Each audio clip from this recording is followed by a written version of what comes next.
Assalamualaikum warahmatullahi wabarakatuh.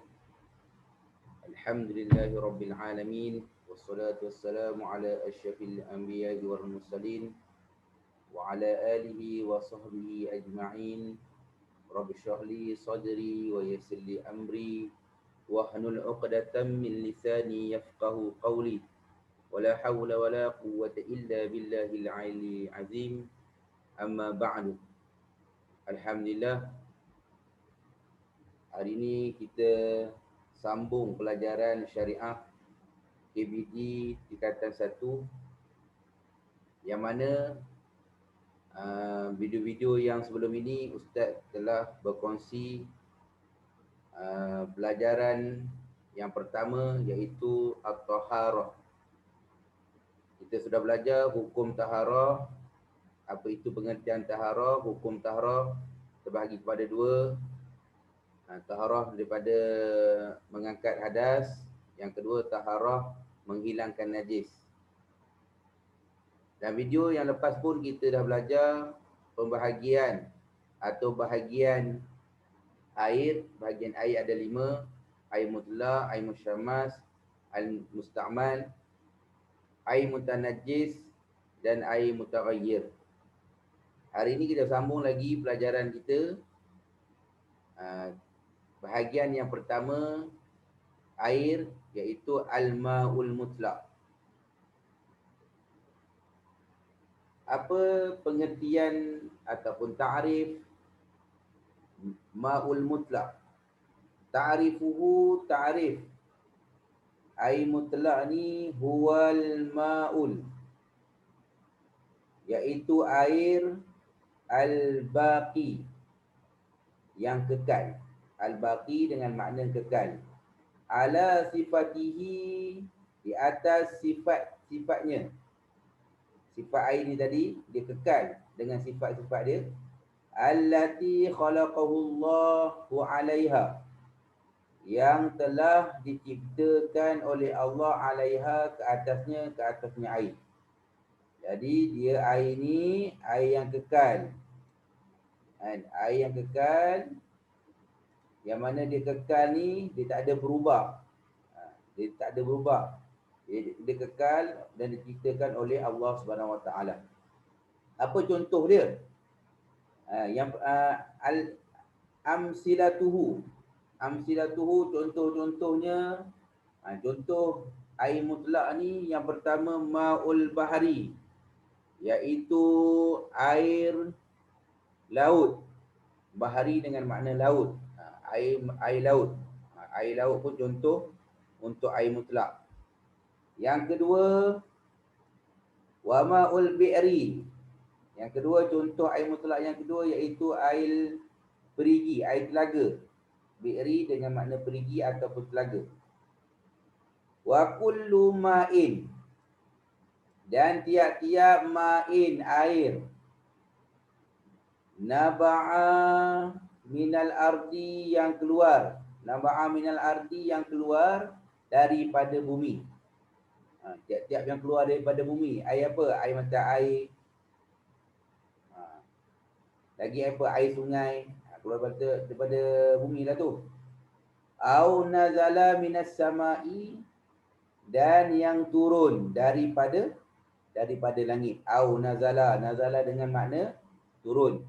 Minas sama'i, daripada langit. Apa turun daripada langit? Air hujan, air salji. Itu contoh dia. Kan? Dia keluar daripada bumi dan dia turun daripada langit. Itu contoh-contoh air mutlak.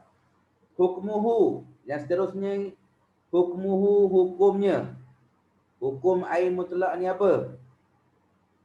Tahirun, dia ni bersih. Fi nafsihi, tahirun fi nafsihi, dia bersih. Fi nafsihi, pada dirinya. Air mutlak ni dia bersih daripada diri dia. Mutahhirun li ghairihi, dan dia boleh membersihkan li ghairihi, selain daripadanya. Dia bersih kan? Dan kita boleh menyucikan, dan kita boleh gunakan air itu untuk buat perkara lain. Ambil wuduk, mandi, minum. Itu. Ghairu makruhin. Dan tidak makruh. Ghairu dengan makna kat sini tidak. Makruhin, makruh. Isti'maluhu, kita menggunakannya. Isti'maluhu, menggunakannya. Fi rafa'il hadasi, pada mengangkat hadas. Mengangkat hadas, mandi junub, berwuduk, ada kecil kan, berwuduk. Ada besar kita berjunub, mandi daripada haid. Dia tak makruh pun menggunakannya. Wa izalatin najasati, dan tidak makruh juga kita menggunakan air mutlak ni untuk buat apa? Wa izalatin najasati, kita menghilangkan najis, pun tidak makruh juga. Boleh. Hukum dia kat sini boleh lah. Okay, baik. Wa qala Allah Ta'ala, dan firman Allah Subhanahu Wa Ta'ala dalam Quran, A'udzubillahi minasyaitonir rajim. Wa yunazzilu 'alaikum minas sama'i ma'an liyutahhirakum bih. Surah Al-Anfal ayat 11. Apa makna dia? Terlebih firman Allah SWT, wa yunazzilu 'alaikum, dan Allah Ta'ala menurunkan alaikum, kepada kamu. Menurunkan apa? Minas sama'i, daripada langit.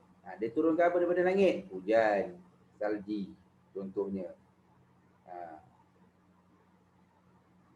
Ma'in, akan air. Dia turun daripada langit tu akan air. Liyutahhirakum bi, untuk menyucikan, untuk kegunaan ataupun untuk menyucikan kamu, bi, dengan hujan itu, ataupun air yang turun daripada langit. Jadi dalilnya kat sini, air mutlak boleh untuk digunakan untuk menghilangkan najis atau mengangkat hadas. Tak kira hadas kecil ke hadas besar ke, dia boleh digunakan. Ni ayat Al-Quran ni, surah Al-Anfal. Surah Al-Anfal ayat 11. Ni jadi dalil dia. Okey, yang seterusnya, yang kedua, air mutlak yang kedua, al-ma'ul musyammas. Kita tengok air yang kedua pula. Air yang kedua, al-ma'ul musyammas. Ma'ul musyammas, musyammas ni dengan makna matahari.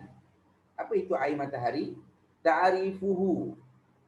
Ta'rifnya, pengertiannya, definisinya. Apa dia?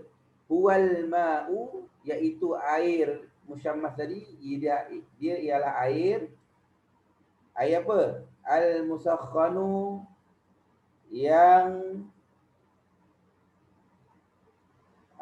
yang menjadi panas. Musakhkhanu, yang menjadi panas, bitaksiri, dengan kesan. Dengan kesan asyamsu fihi, padanya. Kesan matahari fihi, padanya. Soalan balik. Huwal ma'u, air musyammas tadi, huwal ma'u ialah air musakhkhanu. Musakhkhanu dengan makna menjadi panas. Air itu menjadi panas, bitaksiri, dengan kesan asyamsu. Asyamsu, matahari, fihi, padanya. Dengan masa yang mudah, dia menjadi panas, air itu tadi, dengan terdedah kepada matahari. Dia jadi panas sebab dengan sinaran matahari. Itu dia punya fahaman dia. Okay, baik. Syurutuhu, dan syarat-syaratnya. Syarat nak menjadi air musyammas ni macam mana? Yang pertama, syarat nak jadi air musyammas tadi, ayyakuna tashmisu. Bahawa air musyammas ni tadi, air yang terdedah dengan matahari tadi, fil biladi. Fil biladi, pada negara ataupun negeri, syadidatal hararati, yang bersangatan panas ataupun yang terlampau panas. Air musyammas ni tadi terjadi, syarat dia tadi, dia tu berada di negeri atau negara syadidatal hararati, yang terlampau panas negara tu. Contoh luar negara kan, sampai terbakar, tiba-tiba terbakar, hutan terbakar, kemarau, terlampau panas, terletak terdedah pada matahari, dia jadi air musyammas. Itu syarat yang pertama. Syarat yang kedua, ayyakuna dan adalah air musyammas ni tadi fil awani. Fil awani pada bekas al-muntabi'ati yang ditempa. Bekas yang diperbuat atau yang ditempa, al-awani diperbuat ataupun ditempa. Al-awani dengan makna diperbuat atau ditempa. Al-muntabi'ati, al-muntabi'ati diperbuat daripada logam. Al-muntabi'ati diperbuat daripada logam. Bekas tadi diperbuat daripada logam. Kan nuhasi, seperti tembaga. Kan nuhasi seperti tembaga. Kan nuhasi seperti tembaga. Wal hadidi, dan besi. Wal hadidi dan besi. Warusasi dan timah. Saya ulang balik. Air ni tadi, air nak jadi air musyammas tadi, dia ditempa ataupun dibuat daripada bekas yang logam. Seperti apa? Kal hadidi, dia buat daripada besi, bekas tu buat daripada besi. Wan nuhasi, dan daripada tembaga. Ataupun warusasi, dan daripada timah. Warusasi dan daripada timah. Dia buat daripada besi, logam, besi, tembaga, warusasi dan daripada timah. Illa zahabi, melainkan emas, wal fiddati dan perak. Kecuali emas dan perak lah. Kalau emas dan perak itu tidak dipanggil air musyammas. Yang ada bekas tu dia bukan air musyammas. Tapi kalau air itu dibuat daripada besi ataupun tembaga ataupun timah, itu boleh dalam kategori dia boleh jadi air musyammas. Terdedah dengan matahari. Okey, yang ketiga. Yang ketiga, syarat nak jadi air musyammas ni ialah yang ketiga, isti'maluhu, digunakan fil badani, pada badan. Ingat, yang terakhir ni mestilah kita gunakan air musyammas tadi pada badan, baru dipanggil air musyammas. Kalau kita tak guna pada badan, contohnya kita bagi minum binatang pun tak jadi air musyammas. Ataupun kita buat siram pokok je, tak jadi air musyammas. Ini digunakan untuk badan kita. Contoh kita nak ambil uduk, mandi, suci daripada kita nak hilangkan najis, itu gunakan pada badan kita. Okey, seterusnya kita tengok hukum dia. Apa hukum air musyammas ni? Hukmuhu, dan hukumnya air musyammas ni tahirun. Tahirun dengan makna dia tu bersih. Air musyammas ni dia bersih. Fi nafsihi, pada dirinya air musyammas. Dia bersih, air musyammas ni dia bersih. Mutahhirun li ghairihi, dan dia boleh membersihkan li ghairihi, selain daripadanya. Diri dia bersih air musyammas tu, dan dia boleh buat kegunaan untuk benda lain. Contoh menghilangkan najis, ambil uduk, boleh. Boleh. Tetapi makruhun. Makruhun, hukum dia makruh. Makruh isti'maluhu, menggunakannya. Makruh ni kan, hukum makruh. Tak bulat kan? Hukum makruh. Tak jadi bulat-bulat. Okey, jap. Tengok kita bulatkan balik. Okey, baik. Okey.